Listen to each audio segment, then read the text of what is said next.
welcome, friends, to our first Let's Talk UNRWA episode of 2023. I am Laila Mokhiber, UNRWA USA's Director of Communications, and I'm sitting in for our regular host, Mara Cronenfeld, our Executive Director. 2023 has already seen a string of several tragic events that have shaken our community, both at home and abroad, including and especially the deadly raid on Jenin in occupied West Bank. We mourn these losses and offer our sincerest thoughts to those affected, and we must continue to advocate as Americans for a better life and world for Palestine refugees. A quick refresher of our program, Let's Talk UNRWA is a monthly speaker series live streamed on UNRWA USA's social media channels. Our goal is to provide you with an insider view of the agency's work, which is separate from UNRWA USA. It's also a unique opportunity for you to hear directly from UNRWA staff who work in the field and here in the United States, like today's guests. As I mentioned earlier, this is our first show of 2023. If you want more, I encourage you to check out our entire list of past episodes at unrwausa.org. Just search for Let's Talk UNRWA. We've covered a multitude of topics, and we've made sure to bring a well-rounded perspective about UNRWA and the work that they do for refugees on the ground across the Middle East. For this year's first episode, we are with Bill Deere, Director of UNRWA's Representative Office of Washington, otherwise known as ROWASH, live from the nation's capital. And Bill is here to give us an insider view on how the agency is spoken about on Capitol Hill and your role as individual Americans advocating for Palestine refugees. Thank you, Bill, for your time and for being with us today. And thank you for your service with UNRWA. Well, thank you, Laila. And to begin, I want to thank UNRWA USA supporters and the UNRWA USA staff. Thank you. The simple fact is that the agency could not execute its mission as effectively without the financial and, frankly, grassroots support of UNRWA USA and its members. So, the UNRWA USA provides substantial support to the agency.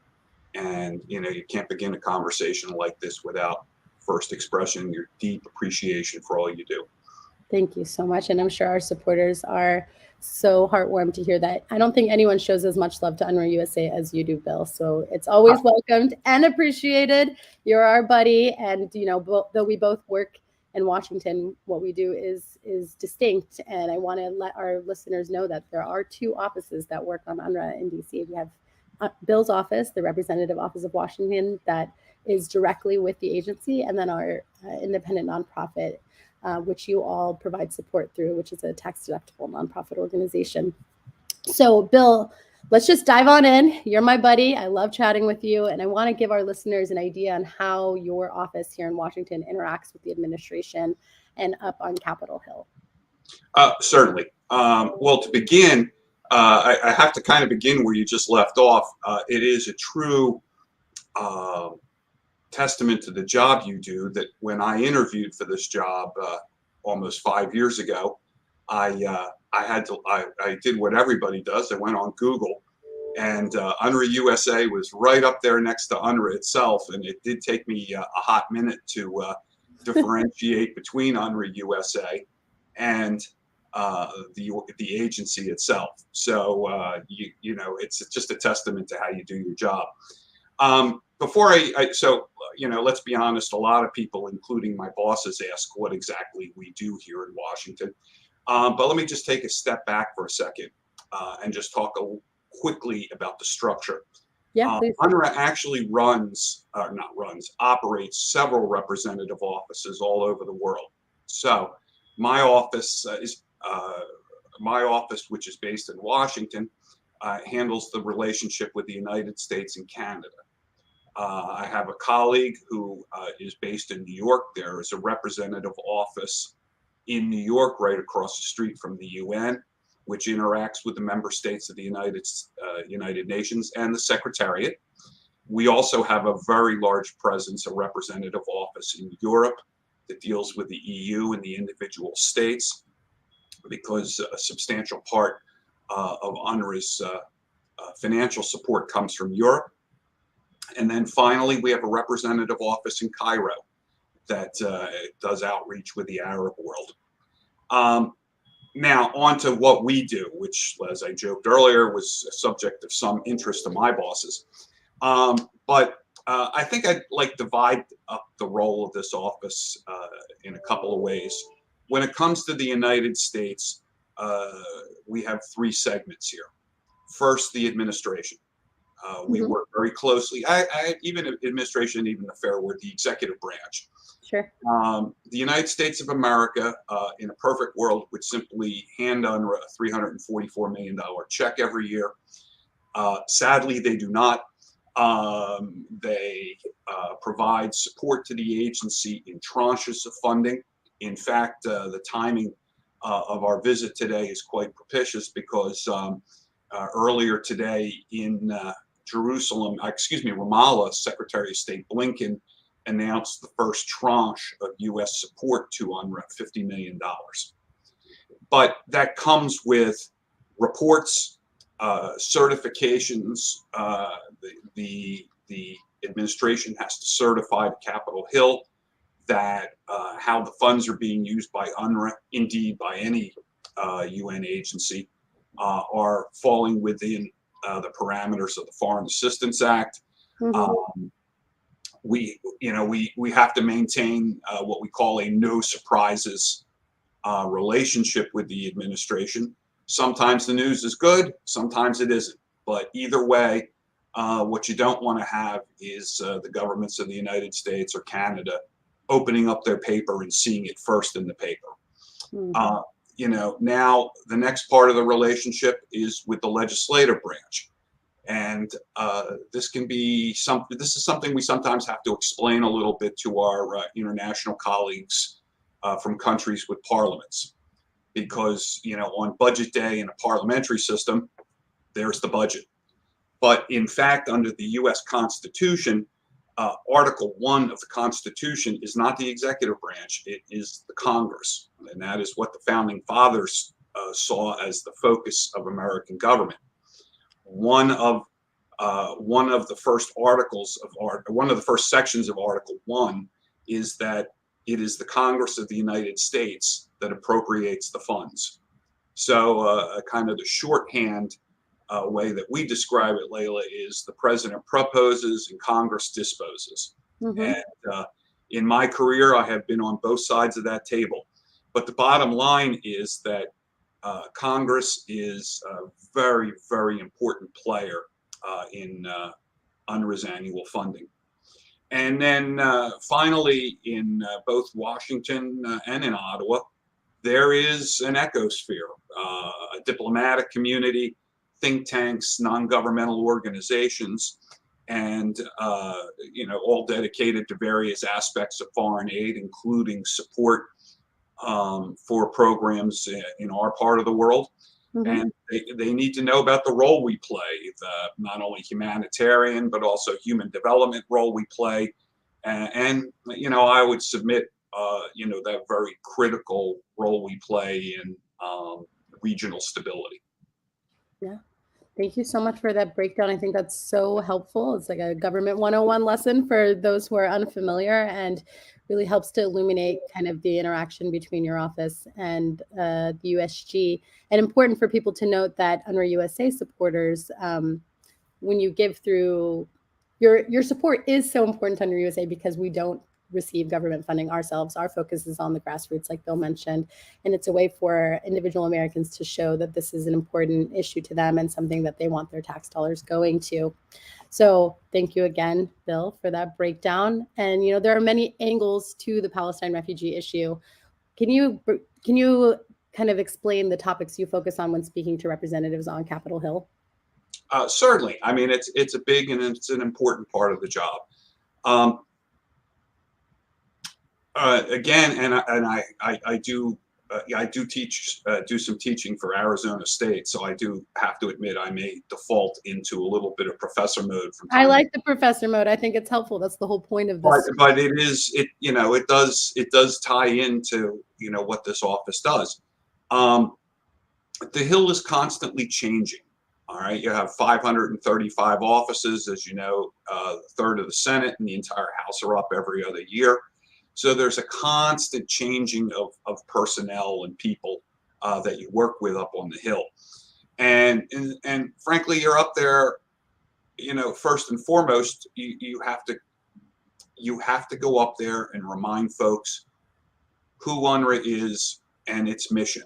So yeah, and at the highest level, and we talk about our humanitarian and human development role, but equally important to audiences on Capitol Hill is reminding them of the important role we play to maintaining some semblance of regional security and stability. Right. The first thing that really surprises people about UNRWA, and I know it surprised me, and I worked on the Appropriations Committee, is that UNRWA is really a unique entity in the UN system. Mm-hmm. And I don't mean this pejoratively. In fact, I heard a friend of mine from UNHCR say this just yesterday. They write checks to organizations by and large and governments, and then they oversight them very carefully to make sure that the funding is spent as intended. UNRWA is a completely different kind of agency, unique. We are an operational agency. We don't write checks to governments. We run a school system. We run a healthcare network. We have, a very detailed social services program, including the logistics of providing food to over 1 million folks in the Gaza Strip. And they have no idea that UNRWA is an operational agency. And with that also comes, everything that follows with being an operational agency. So if funding is tight, you don't get to ramp down your programs. You don't get to write maybe a smaller check to an NGO. You still have payroll to make. You still have kids to educate. In fact, our staff in the 5 fields of UNRWA is about 28,000, almost all of whom are Palestine refugees themselves. So that scale of operation, the fact that we're operational and the pure size of it always catches people's attention up on the Hill. We also, and one of the things that attracted me to the job, a lot of talk in the world, UNRWA does its job and gets results. It gets demonstrable positive results. And I might add, it gets them on a very cost-effective basis. In fact, we were discussing just the other day our operation in Jordan. And, the Jordan field director reminded me that the kids in UNRWA schools in Jordan outperform their public school counterparts, and we do it at approximately 80% of the cost of the public sector schools. So, I mean, that's, these are all the things that, people on Capitol Hill, they need to know, but you're also at the highest level, trying to remind them that you're a good deal for the American taxpayer. Thank you so much for that, Bill. I want to emphasize what you said about UNRWA having a staff that's almost entirely refugees. It's providing livelihoods for so many, and each one of those folks working as teachers or doctors or the folks distributing food at the various distribution centers. They're providing a livelihood for not just themselves, but their families, and in many cases, extended family. I also see in the comments, actually, though she's not hosting today, Mara Cronenfeld, our executive director, is tuned in. And she says, thank you, Bill, for all of your efforts speaking to the United States government representatives about the essential humanitarian work that UNRWA does and the basic human needs of Palestine refugees. I echo her thanks. And she also underscored that UNRWA is the only agency running a full-fledged school system with more than 700 schools across the region, providing more than 500,000 boys and girls with quality education and life skills. So UNRWA truly works. And here at UNRWA USA, we don't provide funding for the full budget, of course, of the agency. We're a small NGO, though we are the #1 institutional donor, I've been told, at least in the last year.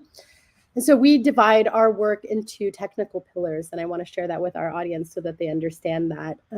These pillars guide and prioritize our program funding with the ultimate goal of deepening our impact on Palestine refugees in each of these areas, which is education, which Bill talked about, UNRWA's largest program, health, protection, and emergency response, which you often see with our Ramadan campaigns and any times that there are military assaults. So by focusing these efforts, we're able to contribute to UNRWA facilitated programs. UNRWA actually is the one that carries out these programs that you're donating towards and transforming refugee lives through meeting the human needs and creating opportunities. And I am proud to say in 2021, we were able to disperse nearly $5 million with the help of all of our supporters to improve the livelihoods of Palestine refugees in the Middle East. And just last year, we gave an additional $3.8 million US to UNRWA, which supported critical food assistance in the Gaza Strip and joyous summer camps in the occupied West Bank, work that we hope to continue with your financial support across 2023 and beyond. With that little plug, I want to continue our conversation. And Bill, in our current political climate, we have a general idea about the challenges associated with advocating for Palestine refugees. But can you perhaps tell us the top 3 challenges that you face here in Washington? Certainly. And again, not to get all professorial on you, but let's begin at the beginning. Polls of American voters, if you ask the American voter, they are convinced that 25 cents of every dollar the U.S. spends every year goes to foreign aid. In fact, foreign aid represents less than 1% of all U.S. funding every year. And let's be honest, the needs of the world outstrip the and on a dollar basis, the U.S. is the largest provider of foreign aid in the world. But you know, the needs of the world outstrip the U.S.'s ability to assist.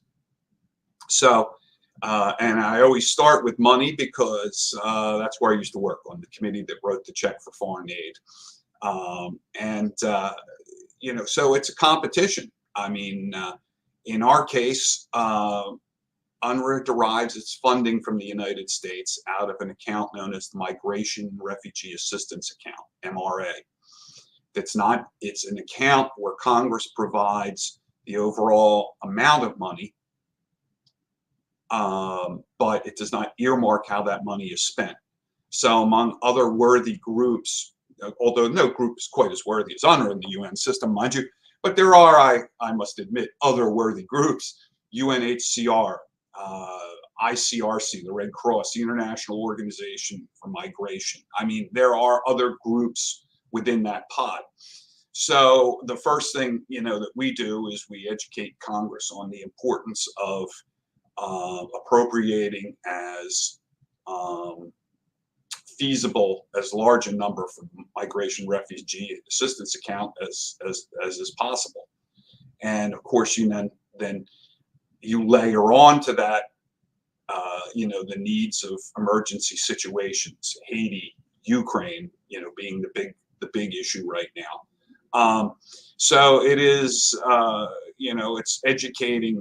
it's educating Congress about the necessity for appropriating as good an amount for the migration account as possible. But what really dominates your time is, we serve folks in one of the most volatile parts of the world, as you correctly referenced at the opening of our discussion today. And UNRWA, as you know, has 5 operating fields: the West Bank, Gaza, Lebanon, Jordan, Syria. 4 of our 5 operating areas are in crisis. And what gets layered on here is what comes with working in a region of the world that is so controversial. And what you see, frankly, are tropes, is what I call them. Various urban myths that have been put forward by detractor groups And if left unanswered, they take on kind of a life of their own. And let's just give you, let's just start with the biggest urban myth that I have to battle here in Washington. And it is the idea that UNRWA education is somehow teaching hate and anti-Semitism. That is, to me personally, outrageous. I certainly wouldn't take a job with any organization that would do such a thing. And in fact, the exact opposite is the case.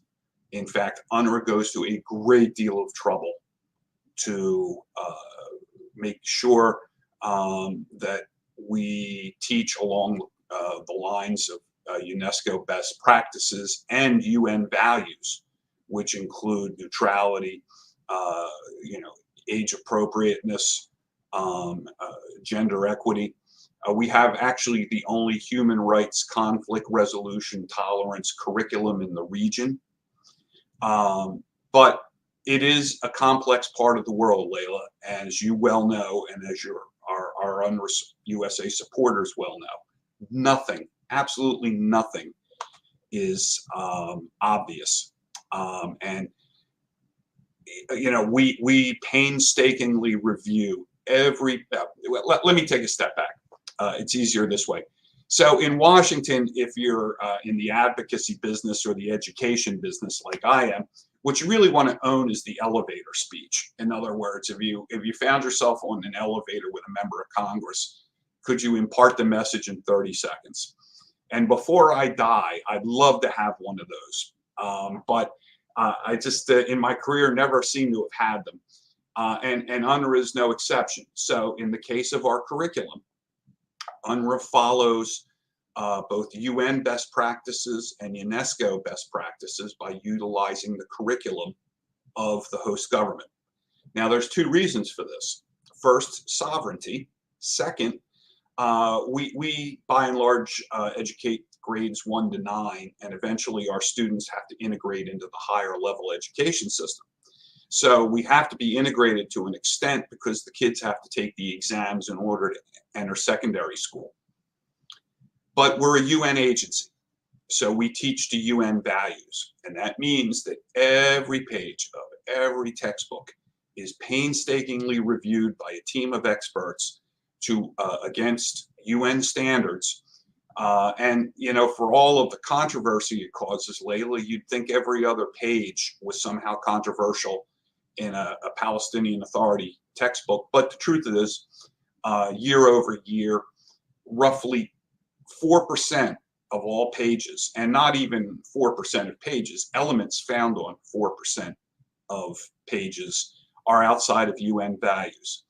And our teachers are then given what's called a critical thinking guide to help to navigate those issues where material in the curriculum is outside of UN values. But as you can tell, I don't own the elevator conversation. So it's easy for a detractor to pull a page out of a textbook with something in it that's certainly been identified by UNRWA as outside of UN values, but wave it around and somehow imply that we teach hate or anti-Semitism. And when in fact we spend a great deal of time and money ensuring that we do the exact opposite. So it's a very challenging policy environment. It goes back to what we talked about earlier. The mission of UNRWA is a humanitarian and human development mission. The UN, and I'm sure I'm going to sound a touch flip, the UN has people to do peace. We're there until there is a just and lasting solution, and then we go out of business. But we're a humanitarian human development organization, and one of the honors of taking the job is that you are an agency that helps people, that gets demonstrable results on a cost-effective basis. But you have to go in some offices and be prepared to battle these urban legends that seem to dog the agency, not just here, Canada, Europe. I mean, it's these things are all, are things we battle in all the representative offices. Thank you so much for that, Bill. I really respect how candid you are, and I think it's so important that you highlighted this issue because it is one that can be an elephant in the room for folks, and it's so important for us to discuss it because it is a lot of urban myths like you talked about, and in my communications work, I find it very necessary to be aware of kind of the ways in which these topics, both the plight of Palestine refugees and the agency, are spoken about, because I think it keeps a lot of people from understanding the real issues that we're facing and the real challenges to funding. And these urban myths can really prevent the necessary funding from coming, as we saw in 2018 when the Trump administration defunded UNRWA and politicized humanitarian assistance in an unprecedented way. We're very lucky to have someone like you advocating for the agency on the Hill and illuminating for people the importance of this UN agency, the uniqueness of it, and the education, which, by the way, I don't know if you mentioned, and maybe we should clarify for folks that the textbooks are not UNRWA textbooks, but that they're textbooks from the host governments, correct? That UNRWA then... That is correct. In all 5 fields of operation, UNRWA utilizes the curriculum and textbooks of the host country. Right. Right. And that, the camps where UNRWA provides services are not UNRWA camps, but they are camps that are also then provided by the host governments that UNRWA provides services to, like the schools and the health centers and various other services that you talked about. It's exactly right. In fact, the truth is, I selected the top urban myth associated with the agency. But as you just discussed, I mean, we could spend the balance of our conversation going through urban myth by urban myth. And one of them being that we run camps. We have facilities at camps, but we do not run refugee camps. Right. Well, I'm hoping that, the viewers watching, the ones who will watch this replay, will be interested to get involved with UNRWA USA and help to put out the stories of Palestine refugees, centering the voices of those impacted, because I think that's the most important thing for people to learn, to understand the true lived, authentic experiences, the way that UNRWA has improved the lives of millions, including so many of the UNRWA alumni that are now here in the United States and who give a great deal of credit to UNRWA to helping get them where they are, because it's provided the most basic needs that every human being rightfully deserves anywhere in the world. So thank you for that kind of breakdown. And I think it would be really helpful to have you back on in the future to talk more about these things and ways that folks can help in their individual capacity advocate the truths around both the plight and the agency. So I see some people in the comments saying thank you, that this is a very interesting subject. We're getting some heart emojis. People are enjoying it. That is great. We have a few more questions for Bill, and we're so lucky to have him again. Bill, it's been almost 5 years now since 2018 that you joined, I think you mentioned, and it feels like you've always been around. I've just reached my 10th year, believe it or not, but it feels like you've always been with me in this work. But I'm curious, from your perspective, how has your personal work on behalf of Palestine refugees changed since you joined 5 years ago? Well, and the fact is, although you're amazingly youthful, I do look upon you for institutional memory, just so the viewers understand that. It's funny. It's a good question, Laila, and kind of had to pause and reflect on it a little bit. So I was into the interview process in 2018, and one day, various friends of mine who knew I was in the running to work in the Washington office started sending me emails. The administration just cut off funding to UNRWA. Are you still going to have a job? I mean, that was. So I remember that vividly. when you ask what's changed most dramatically, when I started with the agency in 2018, the administration had just decided to terminate the almost 70-year relationship with the agency. What's interesting about it, and to be clear to folks, when you sign up to work for the UN, you work for the UN. In other words, I'm allowed to vote, but I'm not allowed to have opinions, and that's kind of the price you pay for your service. at the United Nations. So I don't want folks to think I'm dancing around issues. I just have to be clear that as a UN employee, I don't get opinions. I don't get a lot of expressive personal opinions. But, I won't lie to you. It was a little maddening, obviously, to start here and be in an atmosphere where the relationship had been terminated.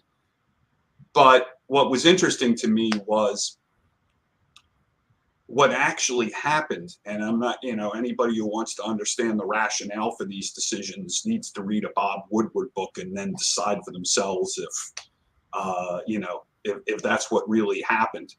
But what from my perspective, what was interesting was the administration terminated all assistance to Palestinians. Right.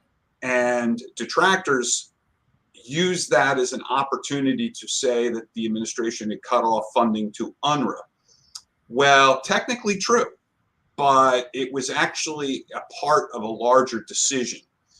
And so, I spent my first few years here, educating Congress, because again, it is a constant turnover up there. It is a job that, it never stops, of, the importance of UNRWA to the region, a lot of interest in how we were doing.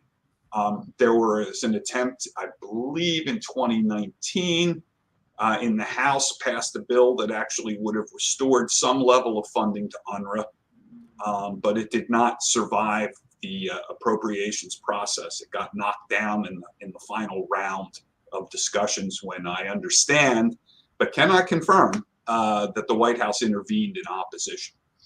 So, the biggest change is obviously in working with an administration that supports UNRWA. And in fact, if you look at just as recently as the other week, Ambassador Greenfield up in New York told the world at the Security Council about the importance of supporting UNRWA.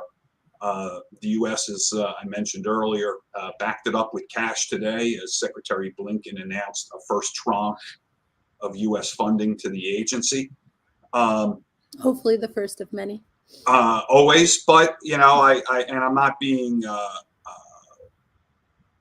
I'm not trying to be dour or anything, but it's a competition. I mean, there are limited dollars and a big world, but obviously it was maddening to me.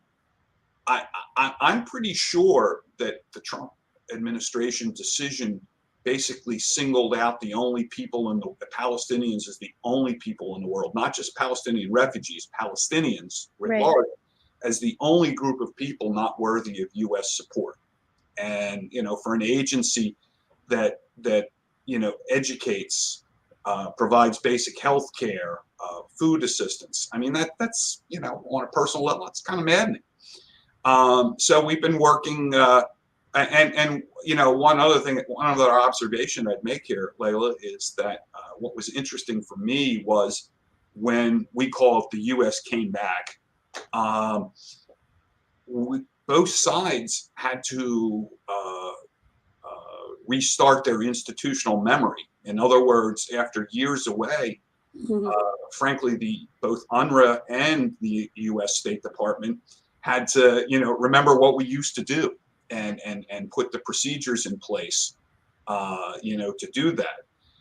And I have to tell you, that's part of the job here, and they are terrific partners. The Bureau of Population, Refugee Migration, we call it PRM, are terrific partners to work with.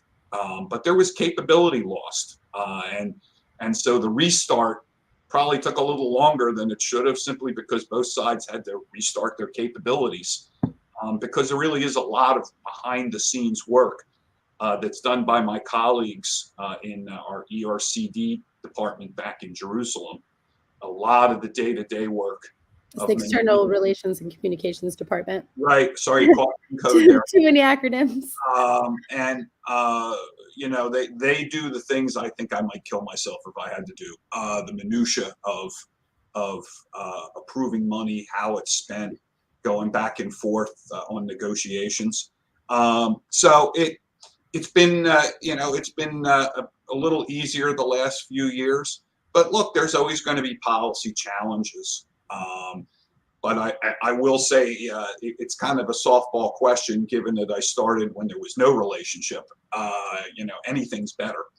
Yeah. So I can certainly say with a straight face it's improved. But really, the state and the Hill folks, they really are terrific to work with. They're people who want good outcomes. I really don't doubt the good faith of anybody involved, either on Capitol Hill or over at the State Department. Well, that is very kind. Could you actually just briefly explain to our folks how big your office is so that they understand the scale of your efforts? Well, Laila, that's very kind of you. You're looking at half the office. I know that. We are actually the smallest of the representative offices. I work with a terrific colleague, Ira Colesrud, and it's just two of us right now. Eventually, when we're fully staffed, it'll be three folks. Because we'll have a dedicated Hill person. That used to be my job, but about a year ago, greatness descended upon me. At max capacity, we're three folks and an intern. It's not a large operation. Right. So we keep busy. And I think it's very important for folks to understand that just two and soon to be three, hopefully, of you are responsible for such a large effort and bringing in the largest support for the agency from the U.S. government, the 300 plus million, and hopefully more going forward. And, we want to continue to uplift your efforts, both as UNRWA USA and as the grassroots that are involved in our work, as supporters, as advocates, as alumni. We are planning to send out a call to action this week, thanks to your guidance, encouraging these supporters to contact their members of Congress in support of refugee funding. And we do this from time to time, again, with your guidance. Can you, though, emphasize for our supporters why this is so important that they be sending these letters and why they organize and meet with their elected officials? I think that some folks are eager to do it, some are unsure, or some maybe don't understand the importance. I would love for you to kind of make that pitch for everyone. Well, thank you. And it's always very kind of you to ask our opinion, but I don't think UNRWA USA really needs much help from me. I have found in my almost 5 years here now that UNRWA USA has a very savvy grassroots operation. Again, though, I will take off my UNRWA hat, put on my old former House staffer. Please do. And it does sound like I can't hold a job, but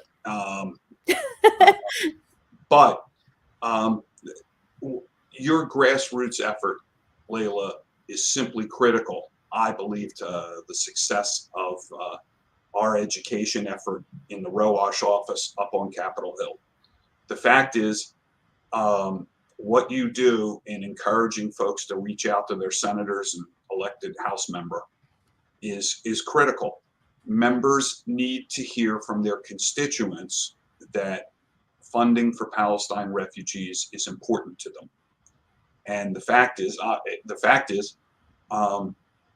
laying aside all the issues of the region, the fact is, foreign aid is not popular with voters. Okay, that's just the reality. I can tell you that from personal experience. I worked in an office for a member from Iowa, and I can assure you that even though it was almost 100 years later, I could still hear the echoes of William Jennings Bryan in my constituents, not my boss's constituents, views on foreign aid. So it's sometimes it's not even a question of like supporting Palestine refugees. It's first and foremost, hey, here's a voter who understands the importance of foreign aid. And, you're drawing members' attention to an aspect of foreign aid that's important to them. It's really, obviously, I'm all in favor of writing a check because, your efforts, and we can talk about this later, your efforts were simply critical to us this year in making it through the year.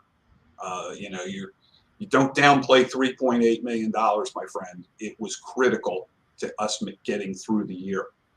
But just as critical from my perspective as someone who has worked in the executive branch, the legislative branch, and I have worked on the infamous den of lobbyists known as K Street, the contact from voters with their elected representatives is just as important as the financial support.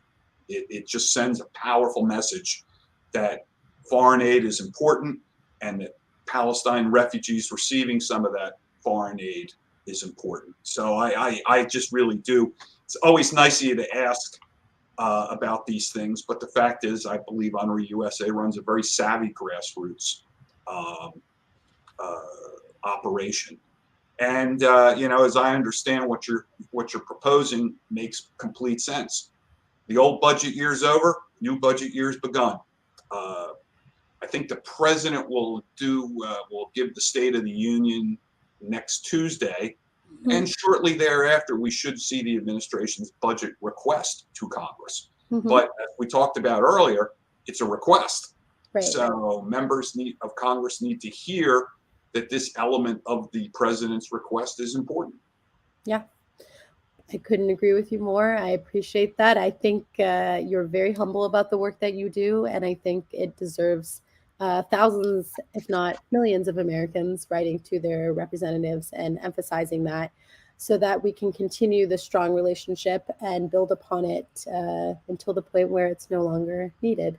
As you mentioned, both Bill and I would like to not have these jobs and be put out of business, and your support helps to bring more attention to refugees, more funding, and hopefully closer to a just solution for their plight. So please write to your Congress members later today. We make it so easy for you. The letter is pre-drafted and approved by Bill. We have emails, tweets set up for you. All you have to do is add your name. We'll be updating that letter to Congress today, January 31st, so that you can send it out and let your members know that you do want your tax dollars, your hard-earned tax dollars, to support humanitarian work for Palestine refugees via UNRWA. It takes less than a minute, but it has a tremendous impact on the work. So use the link you see here on the screen, UNRWA.org/contact-Congress, or go on our website and look for that page and send it out to everyone you know. And if you are a part of groups of folks who do regular sort of education and advocacy with your members and you need help with messaging, that is something that we can provide. And I want to remind folks of that. So please reach out to us and help you coordinate on the messaging towards this really important effort. Excuse me, I'm still overcoming COVID, so I'm not at my full Laila speed, but I'm really enjoying this conversation, Bill. I always love talking to you. A couple more questions before I close it out.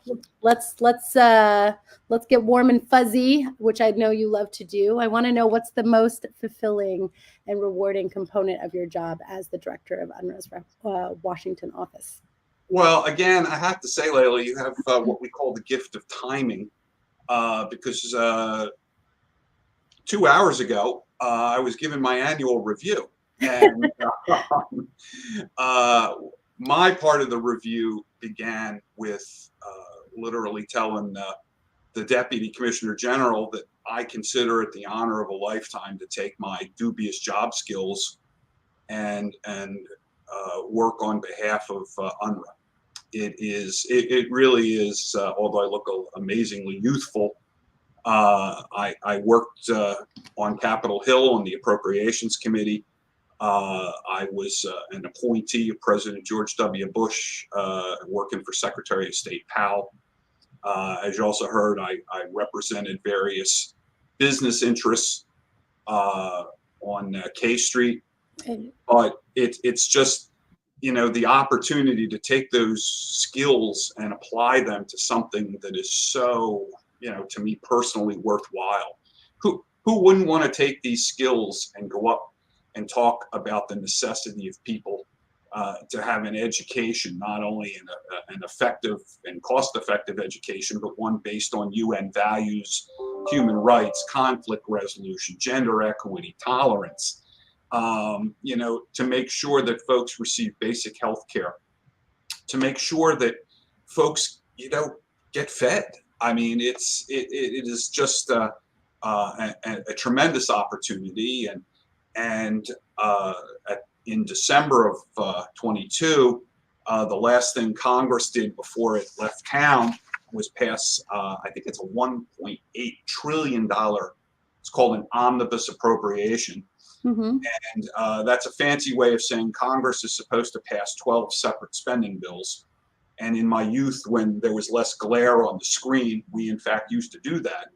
But now they lump all 12 spending bills together, one of which is what's called the State Foreign Operations Appropriation. In other words, it is the funding bill for the Department of State and for foreign aid programs. That included not only a generous funding level for the Migration Refugee Assistance Account, from which UNRWA, UNHCR, ICRC, IOM draws its funding, but they threw in an additional $75 million for food assistance in the West Bank and Gaza. So when you see things like that happen, it is just incredibly personally satisfying. And it's one of those, look, in Washington, you don't often feel like you make a difference. Anyone who tells you that they're making a difference every day is, got more ego than me. But, you have moments like this that really make it all worthwhile.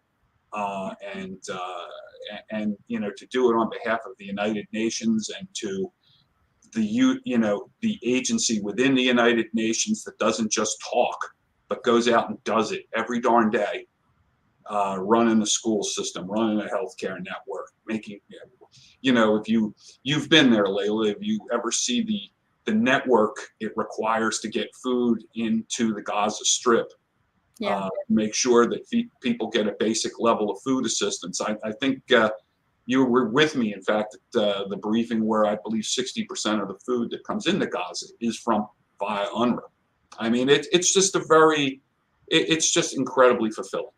Yeah, I agree. And you and I have both had the privilege of being there, and there's nothing like seeing and witnessing it with our own eyes. I hope folks will actually look to our blog, the Voices of UNRWA blog, where we kind of chronicle some of those visits and our diaries from our experience there. And Bill, maybe you can write one for us someday so that we can have your personal reflection on your time in the field. I think it would be really interesting, given the fact that our audience is American, right? We're trying to reach our fellow Americans of all backgrounds, and the more diverse, the better. I think it's really interesting to have someone. Let me second that. Let me second if folks can take a look at your video blogs and things, because I across any job that I've held, but particularly this one, seeing is believing. Right. It's one thing to read a report, but it's another to go there and see it in operation. And it just makes your education, for me, it makes my education effort more personal on the Hill. And in fact, unsuspecting members and staff get to see, photos of UNRWA in action that I've taken in Gaza or the West Bank, or in Beirut, for example. Right. I remember on the first advocacy day that we held in 2019, following our relay run for refugees, a lot of the members and the staffers that we met with said that they hadn't heard stories of Palestine refugees. So, you are one of the few people doing that day in, day out. That's why I want to see folks really amplifying your efforts by sharing their own personal stories, their own personal UNRWA stories if they have them, and you can come to us, we'll help you tell them in a way that allows for our government officials to truly understand. I think it's so important. People need to know. Not a lot of people get to the region. Not a lot of people see Gaza, especially as it's under blockade. Bill and I have those rare privileges, and we want to share those stories with you and help you advocate for a population that we know that you care about. So thank you. I want to talk a little bit about the new year, since we are now in 2023 and with the year just starting.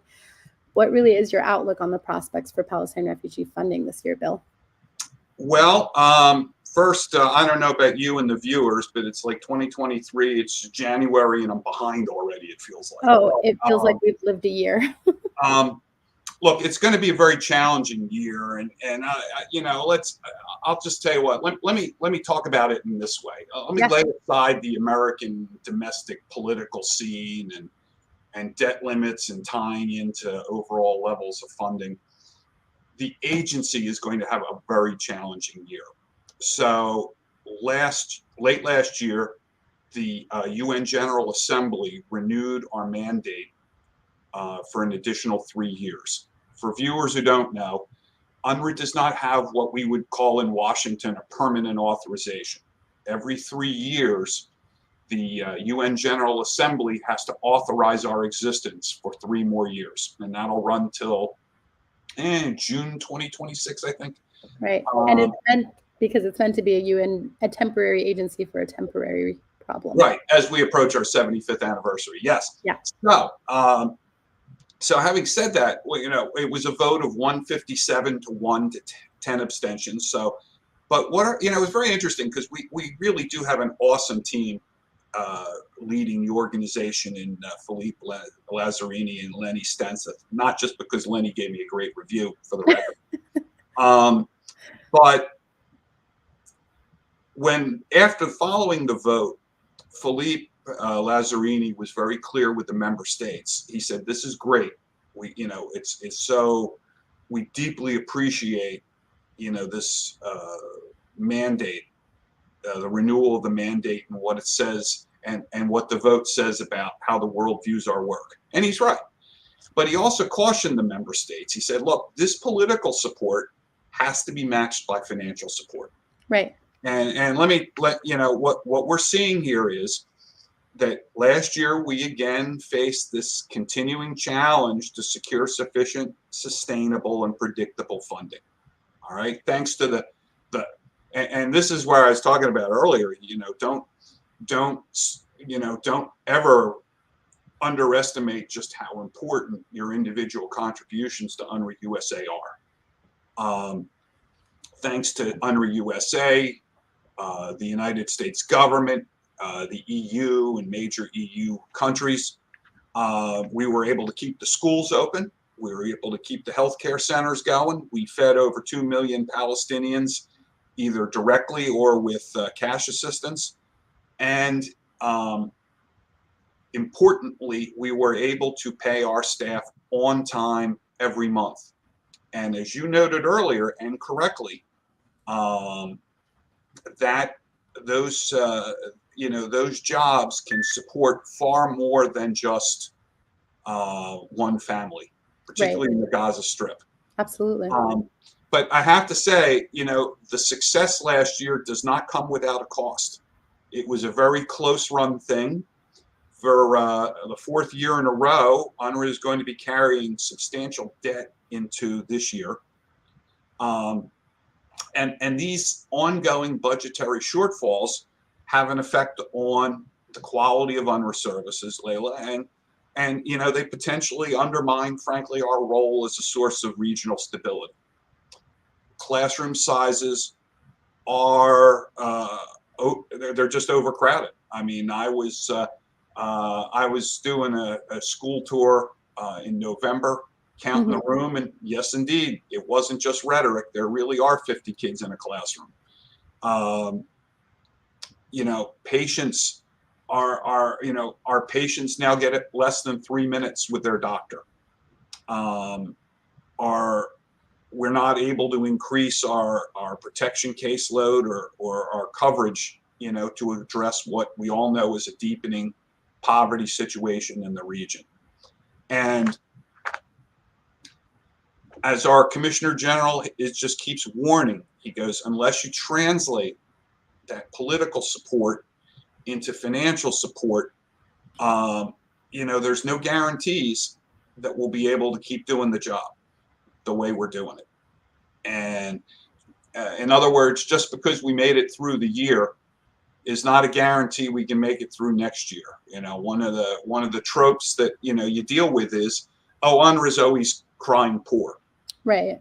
Well, let me tell you, you go out and visit UNRWA headquarters, you see basically what we've done is we've wrung all the fat out of the system. There are no more cuts to be made. There's no more efficiencies to be gained. If you don't make budget, you're cutting into the ability to provide services to Palestine refugees. I can tell you, you go to our headquarters office, it is not some grand ornate facility. It's falling apart. People always remind me when I go to the West Bank field office, it's an old British prison. I mean, it's, you can see that's and remember too, we have a fleet of vehicles, if for no other reason, to move things in and out of the Gaza Strip. The infrastructure isn't just an esoteric term at UNRWA. It means something, and I can tell you, it's starting to collapse. Yeah. So it's going to be a tough year. It'll be a tough policy year here because all the viewers know, we're going to have to increase the debt limit. And as is typical of these conversations, any discussion about raising the debt limit, regardless of whether we're paying our bills that we already, to me, it's a little less about whether it's right or wrong. It's more that it is. And this discussion typically comes with a discussion about overall levels of of spending, and that will put pressure on foreign aid, which was given a hefty increase last year. I don't see that happening again this year. And so, of course, when there's pressure on foreign aid, it means there's pressure on everybody who receives foreign aid. So it's going to be a tough year for UNRWA globally, and it's, we're going to be challenged here in the United States. Well, thank you, Bill, for keeping it real for us. And I hope that it motivates our viewers to do more, because they can. We illuminated for folks those various ways in which you work and how they can uplift those efforts.